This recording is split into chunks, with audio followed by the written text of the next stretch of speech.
did you choose architecture and infrastructure as your source material? I grew up in a family that was involved in the construction trades, so I kind of saw the world through that lens. But being a girl, it was never encouraged or even noticed much, even by me, that it interested me. It was just part of growing up, living in New York. And but through my art, I began to realize that it did interest me. It was first an interest in archaeology, which I studied in college, and so the ruins of older cultures interested me, and I started to think about why, and eventually why was that relevant in a contemporary sense. And it just all of a sudden became obvious that it's all around us, and that was really what was interesting me all along. So from there you continued on to deal with structure and so on. Yes, and particularly things that are on their way up or on their way down. not really things that are just structures. And Anne, what brought you to dealing with architecture and infrastructure? Well, first of all, I grew up in New York City, and in my paintings what I do is I put together images that from my own photographs, and I'm trying to find relationships between them, so the real work takes place in the transition from one to the next, and construction sites are actually, of course, a place of transition. So I think that incomplete structures I have a natural affinity for, because they're not really anything yet. Each of you actually has a very distinct visual voice and a very distinct style. What is your relationship to each other's work when you're putting this exhibition together? What's your relationship to each other's work?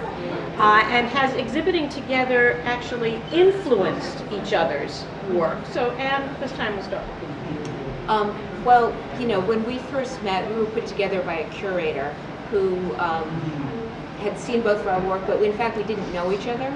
And when we started to put the show together, we found all these amazing coincidences, because of course we had this whole body of work that existed, and we saw that we had photographed some of the same things, we used some of the same colors, there were all kinds of structures that were common to both of us, so that seemed like a kind of a wild coincidence, almost freaky.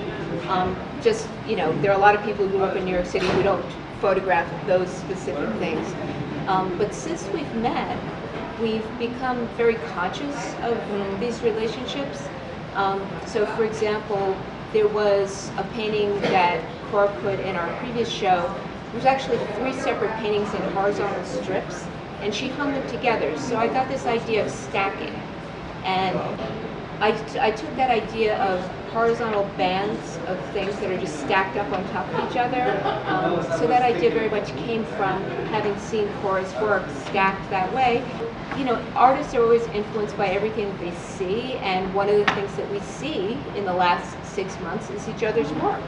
And this even extended to, I started really walking around with my camera as I do, and photographing, but I photographed something I thought would be good for Cora to paint. Which I did. And she did. And actually, it found its way into that painting that is stacked. It's actually 6 separate panels, and each panel is representative of a different scene of an open floor under construction. And they're all from completely different places. But one of them is actually the subtitle of it that is in my mind is From Anne. That was one of the photographs she sent to me, and you could figure out which one it was. And then the other part of that story is that last summer I was at the lower end of the High Line looking at the new Whitney under construction, and I think you were in Alaska. I was. So I texted her saying, you have to come and photograph this. And I did, and I've done one painting based on that subject, which is the little one around the corner here. But when she got back from Alaska, she photographed it, and there are actually two paintings. You want to point out which two were from that? Yes, that's Whitney Under Construction. One is that multiple panel piece, and this is Whitney Under Construction 2, is this black one with the yellow band. And they're both of the same scene, and pretty much the same scene as Anne's painting. Yeah. And we resolved not to look at each other's paintings until we got here. I work from my own photographs, which are digital, and I do studies of individual images. The first time that I combined them digitally, I was trying to save time. So I would just use Photoshop to figure out what went where. And then I kind of crossed over another line where I started making digital montages directly from photographs. And at some point, somebody said to me, well, these things that you're spending all this time on, are you using the same sensibility that you use in your paintings, like your sense of composition and color and nuance and light? Is all of that going into these? And I had to kind of admit that it was. So this friend of mine said, so why is that not art?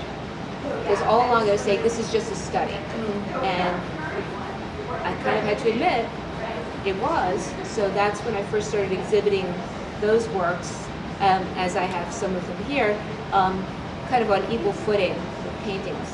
But the thing that makes me want to paint is color. It's also the thing that makes me take out my camera. And I've always thought of myself as a painter who uses photographs. So photographing it is a way of capturing it and kind of keeping it, but painting it is a way of really touching it and owning it. And so I have more of an emotional connection.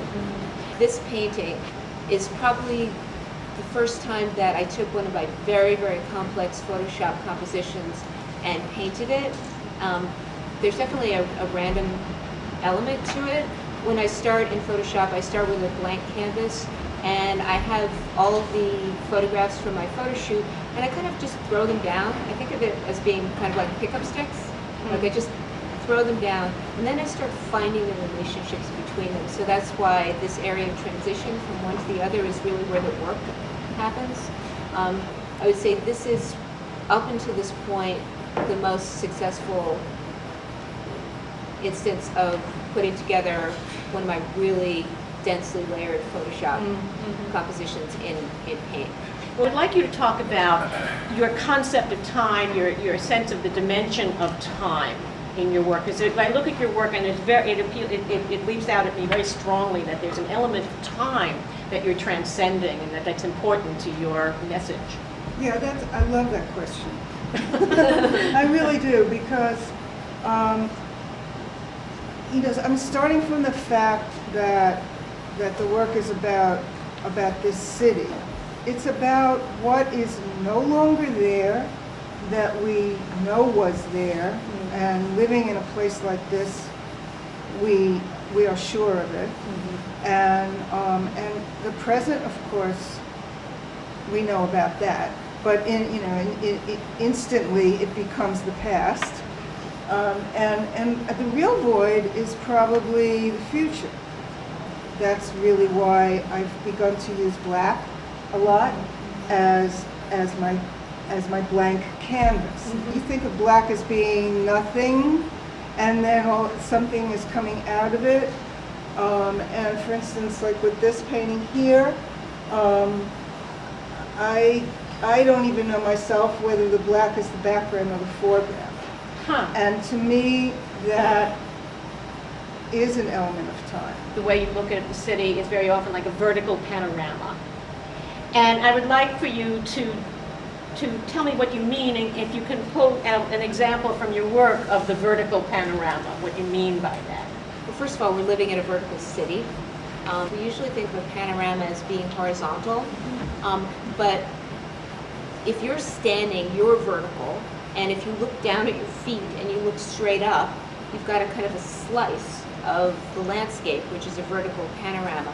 there are a lot of different images, but there is a sense that you're heading towards the sky at the top and heading towards the ground at the bottom. And sometimes a kind of a void opens up in the middle, kind of a space opens up in the center. What do you mean by iconic visual clues? What are the icons? So, an icon in the sense of being a symbol, being something that represents something recognizable but not representational. And in the context of construction sites, there are things we see, or things I see anyway, all the time. Every single panel of the 6 panels that make up that painting has some black in it. That was very deliberate. Because to me, the black needs to be there. It represents what's not finished or what was torn away, and the blue and the orange bands are clearly iconic representations of the orange netting, the blue construction barriers that we see. That's what I mean by pulling out things that are going to make you kind of know what you're looking at without it really being realistic. What is the significance for you of this physical presence in your work? Well, I mean, part of it is just that I really like to build stuff. And it's just the way I naturally work. So even paint is a substance. It's something that is built on something else. So a lot of it is just really what I like to do. And because the subject matter works so well with that kind of imagery, you know, it's easy to make it work for what I want. What's the significance of so much color for you? It's interesting that Cora was just talking about, you know, this kind of primal thing about building. For me, the primal thing is color. People have an emotional response to color almost before anything else. So what I do in my paintings has to do with using color to define space. And it's not so much a representation of realistic space. People sometimes come into my studio and they say, well, where are the people? And what I feel is that you are the people. Like, I want people to imaginatively enter into the spaces that I create in my work and kind of take a trip and hopefully be able to find their way out. I think of also the architecture of today as being kind of like the pyramids. You know, I think if we were looking at the pyramids being built, comparing them to the brashness of the things we build today, it's like, I think we've got more nerve. It's unbelievable to me. So there's a certain sort of wonder and awesomeness about it that is a trigger for me, emotionally and visually.